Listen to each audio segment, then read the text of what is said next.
स्वागत है दोस्तों आप सभी का हमारे YouTube चैनल पे और आज के इस वीडियो में। तो दोस्तों आप सभी से बस एक रिक्वेस्ट है कि जैसे ही आप यहाँ पे हर एक नया सवाल सुनेंगे तो इमीडिएटली वीडियो को पॉज करिएगा, खुद से आंसर मार्क करके कमेंट बॉक्स में टाइप करने के बाद वीडियो को प्ले करिएगा।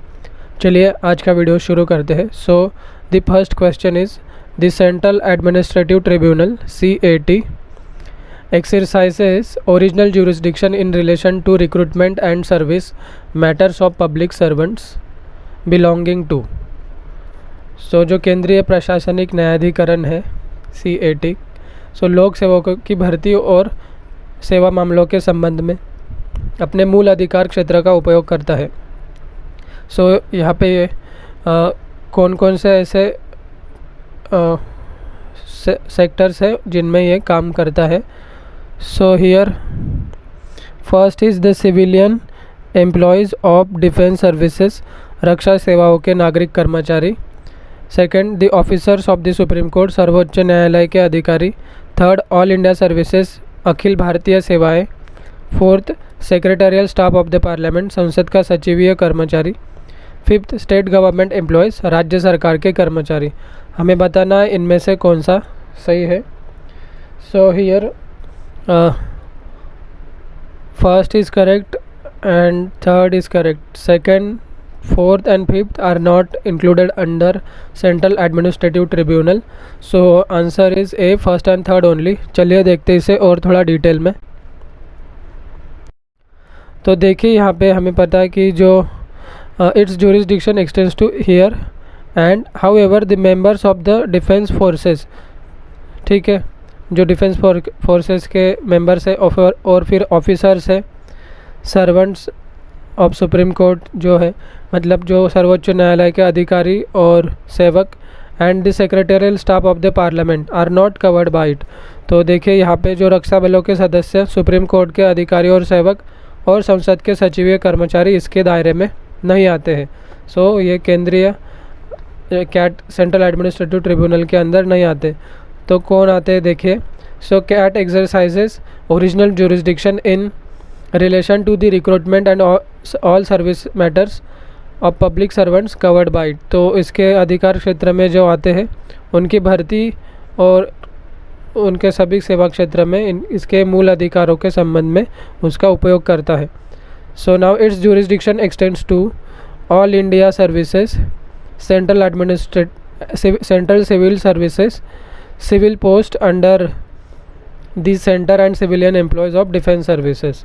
तो इसका जो अधिकार क्षेत्र है उसमें अखिल भारतीय सेवाएं आती है, केंद्रीय नागरिक सेवाएं, केंद्र के अधीन नागरिक पदों और रक्षा सेवाओं के नागरिक कर्मचारी, इन यहाँ तक ये फैला हुआ है। बट ये जो है नीचे डिफेंस फोर्सेस के office members of defence forces और officer servants of supreme court and secretarial staff of parliament are not covered, इसके अंदर ये नहीं आते। चलिए देखते हैं अगला सवाल। So next question is consider the following statements about state administrative tribunal SAT। राज्य प्रशासनिक अधिकरण से संबंधित ये सवाल है। So the administrative tribunal act of 1985 empowers the central government to establish the state administrative tribunal on specific request of the concerned state government। ठीक है, मतलब अगर कोई राज्य सरकार केंद्र सरकार से कुछ विशिष्ट अनुरोध करता है तो फिर उस अनुरोध से संबंधित होकर केंद्र सरकार राज्य में राज्य प्रशासनिक न्यायाधिकरण की स्थापना करता है। और इसके लिए वो 1985 का जो अधिनियम था, प्रशासनिक न्यायाधिकरण अधिनियम, इसके दायरे में होकर ये इसकी स्थापना करता है। And second, SAT exercise original jurisdiction in relation to the recruitment and all service matters of state government employees.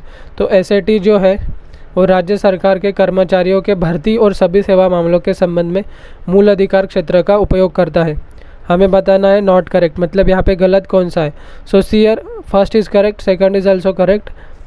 So answer will be not correct. So answer will be D, neither first nor second are correct.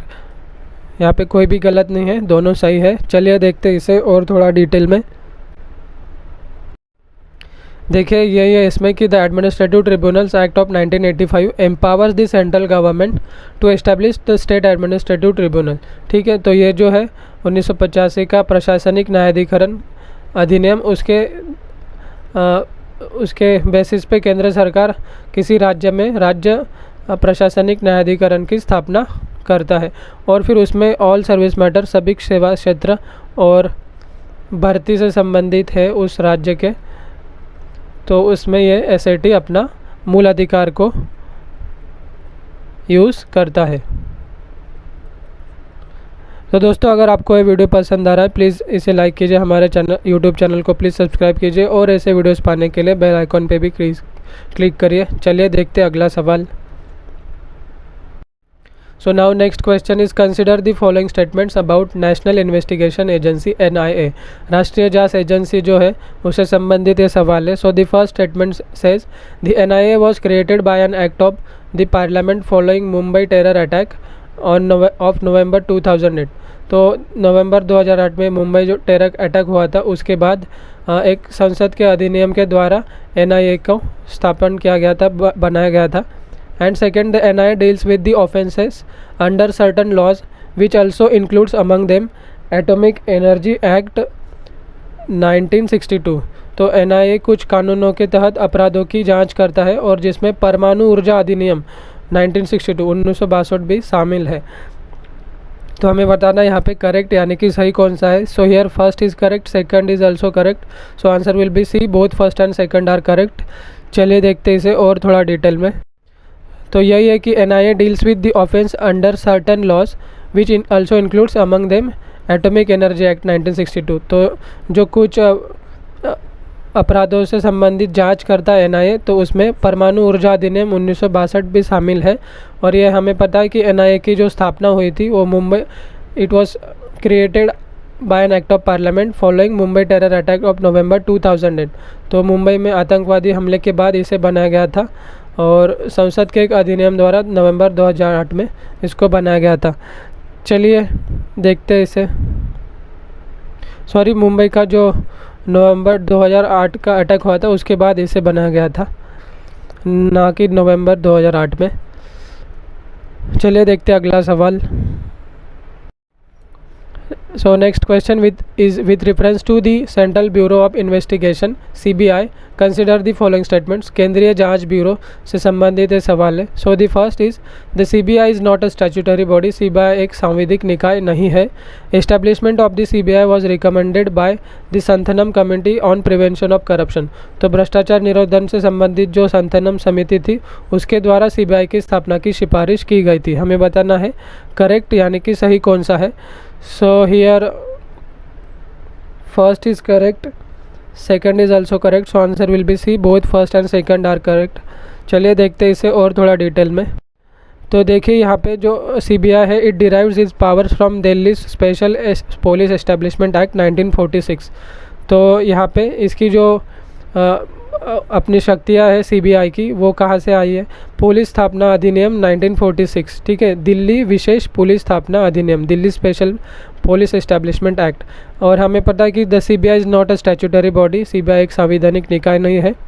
And the establishment of CBI was recommended by the Santhanam committee on prevention of corruption.